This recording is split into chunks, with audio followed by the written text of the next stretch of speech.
ನಮಸ್ಕಾರ, ನೀವು ನೋಡ್ತಾ ಇದ್ದೀರಾ ಟಿವಿ ವಿಕ್ರಮ ವಿಶೇಷ ಕಾರ್ಯಕ್ರಮಕ್ಕೆ ಸ್ವಾಗತ. ನಾನು ಶ್ವೇತಾ.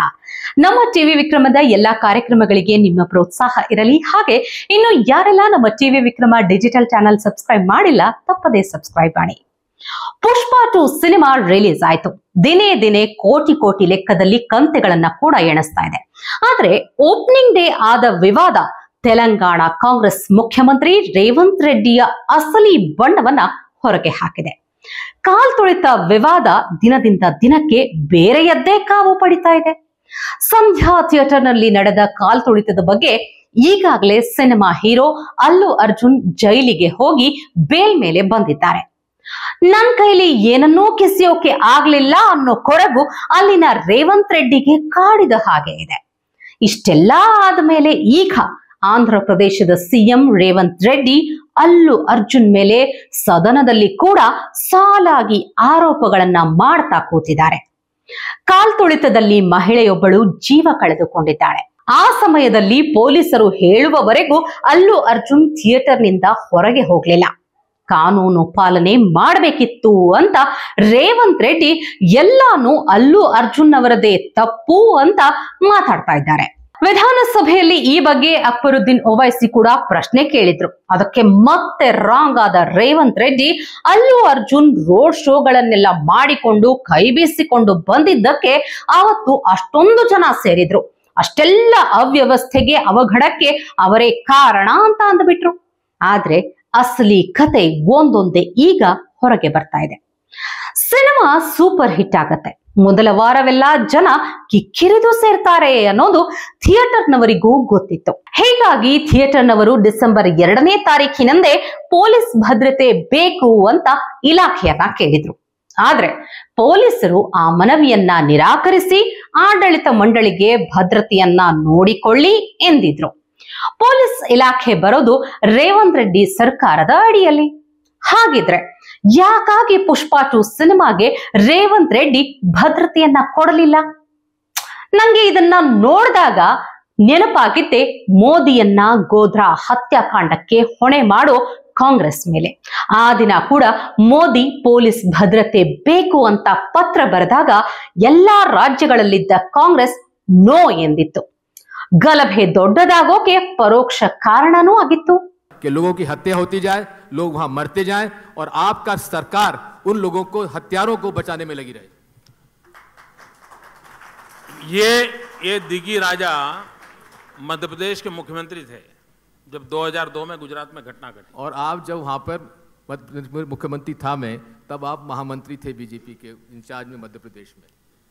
और गुजरात सरकार ने मध्य प्रदेश की सरकार को, महाराष्ट्र की सरकार को, राजस्थान की सरकार को तुरंत फैक्स चिट्ठी भेजी कि मुझे तत्काल पुलिस की मदद चाहिए, आपका पुलिस फोर्स मेरे यहाँ भेजिए। तीनों Congress rule state, I am talking about 2002 Farooq साहब, और इन्होंने मना कर दिया। इन्होंने मना कर दिया। मित्रों, आज भी हमारे देश में कहीं कोई घटना घटती है, एक राज्य दूसरे राज्य में पुलिस फोर्स की मदद भेजता है। ये तीनों राज्य कांग्रेस ने मदद करने से इनकार कर दिया। मित्रों, मैं कभी इन विषयों में जाता नहीं हूं, लेकिन आज मुझे जब मेरे मुंह में उंगली डाल रहे हो तब मुझे पब्लिक में कहना पड़ा। ಈಗ ರೇವಂತ್ ರೆಡ್ಡಿ 2002ರ ಕಾಂಗ್ರೆಸ್ ಅಸ್ತ್ರವನ್ನೇ ಅಲ್ಲು ಅರ್ಜುನ್ ಮೇಲೆ ಬಳಸ್ತಾ ಇದ್ದಾರೆ. ಪೊಲೀಸ್ ಭದ್ರತೆ ಕೊಡಿ ಅಂತ ಆಗ ಮೋದಿ ಕಾಂಗ್ರೆಸ್ ಸಿಎಂಗಳನ್ನ ಕೇಳಿದ್ರು, ಕೊಟ್ಟಿರ್ಲಿಲ್ಲ. ಕ್ರೌಡ್ ಕಂಟ್ರೋಲ್ ಆಗ್ಲಿಲ್ಲ.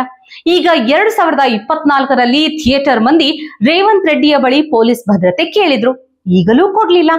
ಜನಜಂಗುಳಿಯನ್ನ ಕಂಟ್ರೋಲ್ ಮಾಡೋಕೆ ಆಗ್ಲಿಲ್ಲ. ಇಷ್ಟಕ್ಕೆ ಮುಗಿಲಿಲ್ಲ ರೇವಂತ್ ರೆಡ್ಡಿ ಆರ್ಭಟ. ಅಲ್ಲು ಅರ್ಜುನ್ ಮನೆ ಮೇಲೆ ಹಲ್ಲೆಯನ್ನ ಮಾಡಿಸಿದ್ರು. ಕೇಳಿದ್ರೆ ಮೃತ ಮಹಿಳೆಯ ಕಡೆಯವರು ಅಂತ ಅಂದ್ರು. ಆ ಹಲ್ಲೆ ಹೇಗಿತ್ತು ಅಂದ್ರೆ, ಮನೆಯಲ್ಲಿ ಚಿಕ್ಕ ಮಕ್ಕಳು ಇದಾರೆ ಅನ್ನೋದನ್ನ ಕೂಡ ಉದ್ರಿಕ್ತರು ನೋಡದೆ ಕಲ್ಲು ತೂರಾಟ ಮಾಡಿದ್ರು.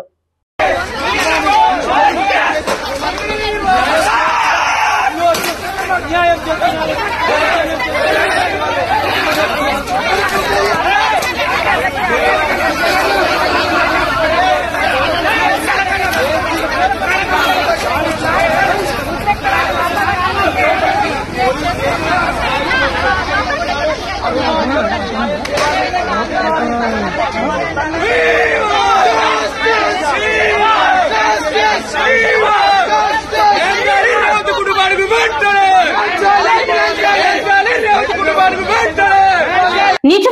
ಅವರು ರೇವಂತ್ ರೆಡ್ಡಿಗೆ ಗೊತ್ತಿಲ್ಲದ ಜನರ, ರೇವಂತ್ ರೆಡ್ಡಿಯ ಕಾಸು ತಗೊಳ್ಳದೆ ಬಂದಿರೋರ? ಈ ವಿಡಿಯೋನ ನೋಡಿ ಆಮೇಲೆ ಅಸಲಿ ಕಥೆ ಹೇಳ್ತೀನಿ.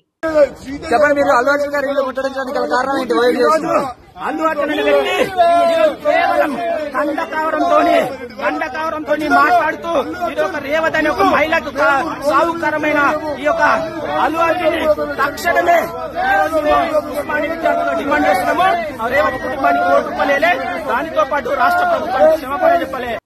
ಇಲ್ಲಿ ಹೀಗೆ ರೊಚ್ಚಿಗೆದ್ದು ಅಲ್ಲು ಅರ್ಜುನ್ ವಿರುದ್ಧ ಮಾತಾಡ್ತಾ ಇರೋ ಆಸಾಮಿ ರೇವಂತ್ ರೆಡ್ಡಿಯ ಆಪ್ತ ಅಷ್ಟೇ ಅಲ್ಲ ರೀ, ಕಾಂಗ್ರೆಸ್ ಪಕ್ಷದ ಆಕ್ಟಿವ್ ಕಾರ್ಯಕರ್ತ ಹಾಗೂ ZPTC ಮೆಂಬರ್ ಶ್ರೀನಿವಾಸ್ ರೆಡ್ಡಿ ಅಂತ. ಯಾಕಾಗಿ ಈತ ಅಲ್ಲು ಅರ್ಜುನ್ ಮನೆ ಮೇಲೆ ಕಲ್ಲು ಎಸೆಯೋಕೆ ಬಂದಿದ್ದು? ಯಾಕಂದ್ರೆ ರೇವಂತ್ ರೆಡ್ಡಿಯನ್ನ ಅಲ್ಲು ಅರ್ಜುನ್ ಕ್ಯಾರೆ ಮಾಡಿರ್ಲಿಲ್ಲ. ಹೀಗಾಗಿ ರಾಹುಲ್ ಗಾಂಧಿಯ ಗೂಂಡಾಗಿರಿಯನ್ನ ಮಾದರಿಯಾಗಿ ತಗೊಂಡ ರೇವಂತ್ ರೆಡ್ಡಿ ಈಗ ತಾನು ರಾಹುಲ್ಗಿಂತ ಏನು ಕಮ್ಮಿ ಇಲ್ಲ ಅಂತ ತೋರಿಸೋಕೆ ಮುಂದಾಗಿದ್ದಾರೆ. ಸಿನಿಮಾ ಹೀರೋ ಅಲ್ಲು ಅರ್ಜುನ್ ಮೇಲೆ ರಿಯಲ್ ಲೈಫ್ ಗೂಂಡಾ ರೇವಂತ್ ರೆಡ್ಡಿ ಒಂದು ಸಿನಿಮಾ ವಿಚಾರಕ್ಕೆ ಮಾತ್ರ ಇಷ್ಟೊಂದು ದ್ವೇಷ ಸಾಧಿಸೋಕೆ ಸಾಧ್ಯನಾ? ಖಂಡಿತ ಇಲ್ಲ. ಇಲ್ಲಿ ರಾಜಕೀಯ ಕೂಡ ಇದೆ. ಕಾಂಗ್ರೆಸ್ಸಿನ ಪ್ಯೂರ್ ಪಾಲಿಟಿಕಲ್ ಹಾಗೆ. ನಮ್ಮ ಸ್ಟಾರ್ ನಟರು ಕೂಡ ತಮಗೆ ಇಷ್ಟ ಬಂದ ಅಭ್ಯರ್ಥಿಯ ಪರವಾಗಿ ಎಲೆಕ್ಷನ್ ಟೈಮ್ ಅಲ್ಲಿ ಕ್ಯಾಂಪೇನ್ ಮಾಡೋಕೆ ಬರ್ತಾರೆ. ಫಾರ್ ಎಕ್ಸಾಂಪಲ್ ಸುದೀಪ್, ಯಶ್, ದರ್ಶನ್, ಶಿವಣ್ಣ ಹೀಗೆ ಎಲ್ಲರೂ ಅವರಿಗೆ ಇಷ್ಟ ಬಂದ ಹಾಗೆ ಪ್ರಚಾರ ಮಾಡ್ತಾರೆ. ಇದು ತೆಲಂಗಾಣದಲ್ಲೂ ಇದೆ. ಅದೇ ರೀತಿ 2019ರಲ್ಲಿ ಪವನ್ ಕಲ್ಯಾಣ್ ಪರವಾಗಿ ಅಲ್ಲು ಅರ್ಜುನ್ ಪ್ರಚಾರವನ್ನ ಮಾಡಿದ್ರು. ಇದನ್ನ ಕಂಡು ಕುದಿತಾ ಇದ್ದ ರೇವಂತ್ ರೆಡ್ಡಿ ಒಂದು ಅವಕಾಶಕ್ಕಾಗಿ ಕಾಯ್ತಾ ಇದ್ರು. ಗಾಯದ ಮೇಲೆ ಗುಂಡ್ಕಲ್ಲು ಬಿದ್ದ ಹಾಗೆ ಆಗಿದ್ದು ಯಾವಾಗ ಗೊತ್ತಾ? ತನ್ನ ಗೆಳೆಯ ಅನ್ನೋ ಕಾರಣಕ್ಕೆ YCP ಅಭ್ಯರ್ಥಿ ಪರವು 2024ರಲ್ಲಿ ಪ್ರಚಾರಕ್ಕೆ ಹೋಗಿದ್ರು. ಅದು ಕೂಡ ಲಾಸ್ಟ್ ಮೂಮೆಂಟ್ ಅಲ್ಲಿ ಆಗಿದ್ದಕ್ಕೆ ಅವರ ಮೇಲೆ ಕೇಸ್ ಕೂಡ ರಿಜಿಸ್ಟರ್ ಆಯ್ತು. ಏನೇ ಮಾಡಿದ್ರು, ಏನೇ ಮಾತಾಡಿದ್ರು ಕೂಡ ಅಲ್ಲು ಅರ್ಜುನ್ ಕಾಂಗ್ರೆಸ್ ಪಕ್ಷವನ್ನ ಹಾಗೂ ರೇವಂತ್ ರೆಡ್ಡಿಯನ್ನ ಮೂಸಿಯೇ ನೋಡಿರ್ಲಿಲ್ಲ. ಇದಕ್ಕಿಂತ ದ್ವೇಷ ಸಾಧಿಸೋಕೆ ಪ್ರಬಲವಾದ ಕಾರಣ ಬೇಕಾ? ಈಗ ತನ್ನ ಚೇಲಾಗಳನ್ನ ರೇವಂತ್ ರೆಡ್ಡಿ ಮುಂದೆ ಬಿಟ್ಟು ಅಲ್ಲು ಅರ್ಜುನ್ ಮನೆ ಮೇಲೆ ಕಲ್ಲು ಎಸೆಯೋಕೆ ಸೂಚನೆ ನೀಡಿದ್ದಾರೆ. ಕಾರಣ ಏನು ಅಂತ ಕೇಳಿದ್ರೆ, ಕೋರ್ಟ್ ಬೇಲ್ ಕೊಟ್ಟಿದೆ. ತಾನು ಏನೇ ಮಾಡಿದ್ರು 1 ದಿನಕ್ಕಿಂತ ಹೆಚ್ಚು ಅಲ್ಲು ಅರ್ಜುನ್ ಅವರನ್ನ ಹೆಣಿಯೋಕೆ ಆಗ್ಲಿಲ್ಲ ಅನ್ನೋ ಹತಾಶೆ ಕಾಣಿಸ್ತಾ ಇದೆ. ಯಾಕೆ ಹೀಗೆ? ಯಾಕೆ ಎಲ್ಲಾ ರಾಜ್ಯದಲ್ಲೂ ಕಾಂಗ್ರೆಸ್ ಇಷ್ಟೊಂದು ದ್ವೇಷದ ರಾಜಕೀಯ ಏಕಕಾಲದಲ್ಲಿ ಮಾಡ್ತಾ ಇರೋದು? ಅಲ್ಲಿ ಅಲ್ಲು ಅರ್ಜುನ್, ಇಲ್ಲಿ CT ರವಿ. ಬಟ್ ಬಸವಣ್ಣನವರ ವಚನದ ಸಾಲೊಂದು ನೆನಪಾಗ್ತಾ ಇದೆ. ಮನೆಯೊಳಗಣ ಕಿಚ್ಚು ಮನೆಯ ಸುಟ್ಟಲ್ಲದೆ ನೆರೆ ಮನೆಯ ಸುಡದು ಕೂಡಲ ಸಂಗಮ ದೇವ. ಇದು ನನ್ನ ಆಲ್ ಟೈಮ್ ಫೇವರೆಟ್ ಸಾಲು. ಟಿವಿ ವಿಕ್ರಮ, ದೇಶ ನಿಮ್ಮ ಕೈಯಲ್ಲಿ. ಈ ಕಾರ್ಯಕ್ರಮ ನಿಮಗೆ ಇಷ್ಟ ಆಗಿದ್ದಲ್ಲಿ ಲೈಕ್, ಶೇರ್ ಹಾಗೂ ಕಮೆಂಟ್ ಮಾಡಿ. ಟಿವಿ ವಿಕ್ರಮದ ಕಾರ್ಯಕ್ರಮಗಳನ್ನು ನಿರಂತರವಾಗಿ ವೀಕ್ಷಿಸಲು ಸಬ್ಸ್ಕ್ರೈಬ್ ಮಾಡಿ, ಬೆಲ್ ಐಕನ್ ಒತ್ತಿ.